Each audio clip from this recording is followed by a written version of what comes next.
Thank you very much. That was quite impressive. I'll continue in English so that we make sure that most of you understand what I'm saying. Ladies and gentlemen, it is my honor to address you here today. First of all, I would like to thank Chancellor Merz and President Macron, to thank Minister Wilberger and Minister Lescure and Minister Le Hénaff for bringing us all together here. It is truly an important moment. We are here to discuss how to move Europe forward.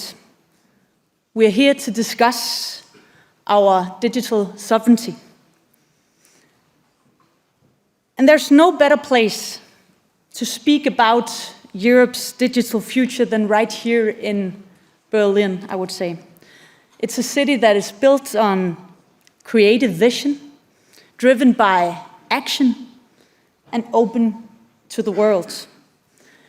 Berlin, for me, is a reminder that Europe's strength has never come from building walls. When Europe rebuilt itself after years of war and division, it was through an open economy and a shared prosperity. And I believe that lesson holds true today as well. Because digital sovereignty cannot be built behind walls. It must be built on strength, on a truly competitive Europe. Because a competitive Europe is one that can defend its values, set global standards, and remain the partner of choice. Now I believe it's time to move from ambition and into action. The world is moving fast. Many people have said that before me. Europe must not only keep up, we must be at the driver's seat of that progress. But as we look towards the future, we must first see clearly where we stand. And what do I see? First, EU is facing a competitiveness crisis. Second, EU is in the midst of an uncertain geopolitical reality. And last, EU competes in an intense race for technological leadership. In this race, Europe cannot afford to be a follower. Europe must, and I do believe also has the potential, to be a leader. But to get there, we need to work hard at the political level. To be competitive in the future, to be digital sovereign. This is a core priority for me during the Danish presidency. And for me, 3 words capture what it's all about: simplification, investments, and innovation. And let me start with the simplification. Let's be honest. Investing in Europe today is like pouring water into leaking pipes. Too much is lost while navigating our fragmented and complex regulatory framework. And I believe that businesses, they should spend their money on clever engineers, not on lawyers, on new ideas, not compliance, or God forbid, a one-way flight to Silicon Valley. This needs to change. In today's, thank you.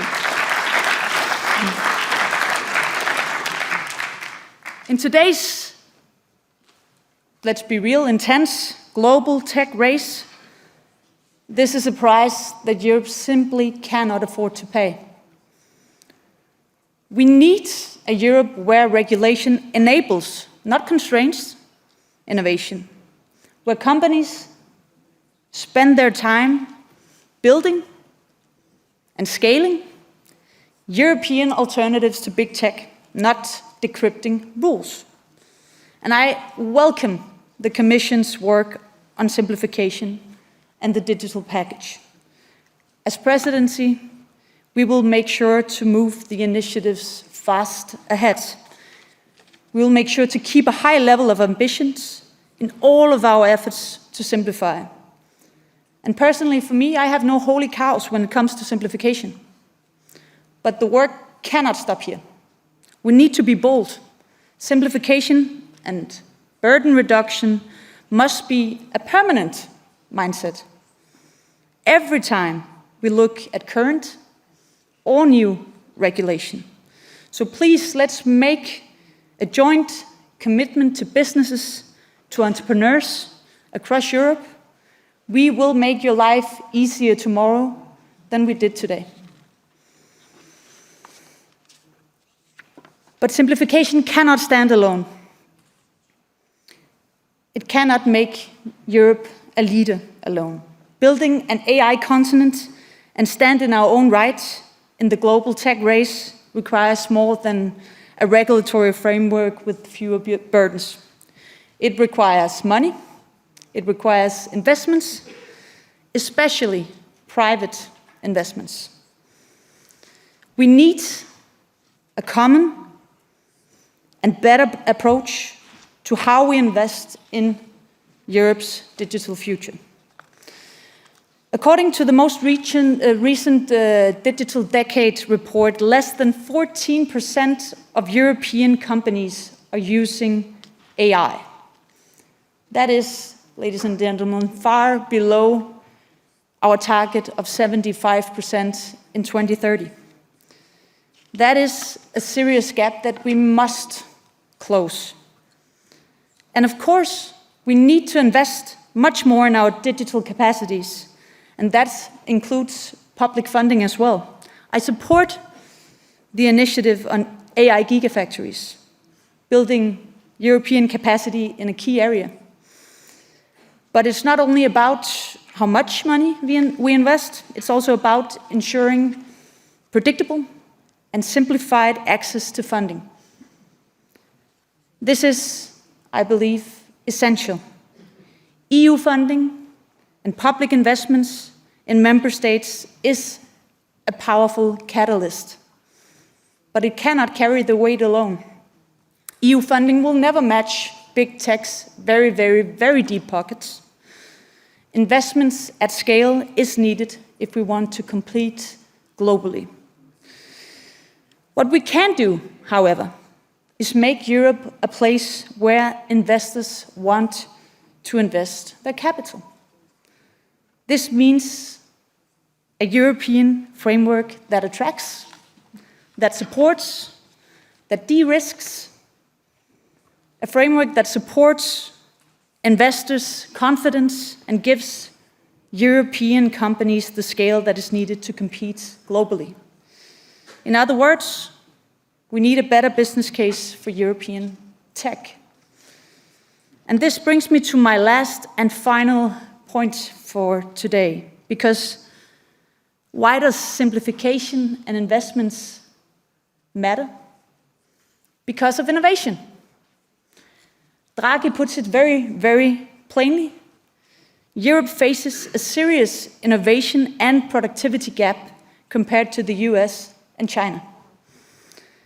We have the ambition, we have the talent, but we are not fully realizing our potential. The EU still lags significantly behind both the US and China when it comes to patent breakthroughs, when it comes to scaling in new companies, and when it comes to turning brilliant ideas into global success. We're strong in research, but weak in results. We have creative ideas, but too often others commercialize faster. That must change. And yes, the easy answer here would be to say, let's build walls, let's keep it all at home. Let's make everything made in Europe. I understand that impulse, but we need to be realistic. Innovation does not grow behind walls. It grows through openness, through exchange, through competition, and through cooperation. And I'm not here to sugarcoat anything. Of course, we need to protect ourselves.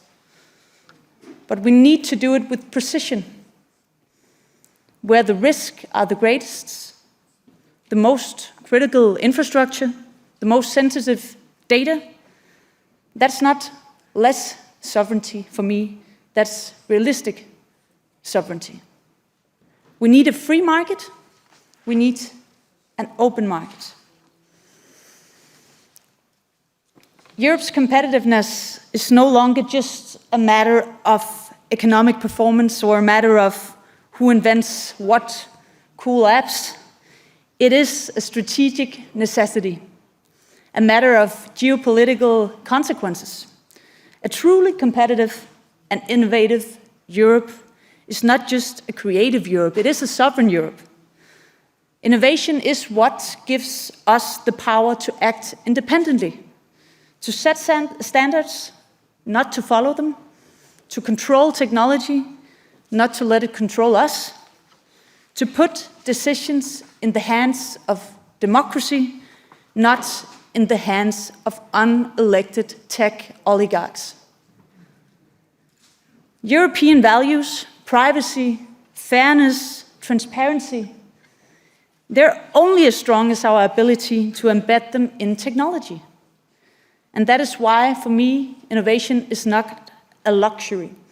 It's the foundation of our competitiveness. It's the engine of our sovereignty.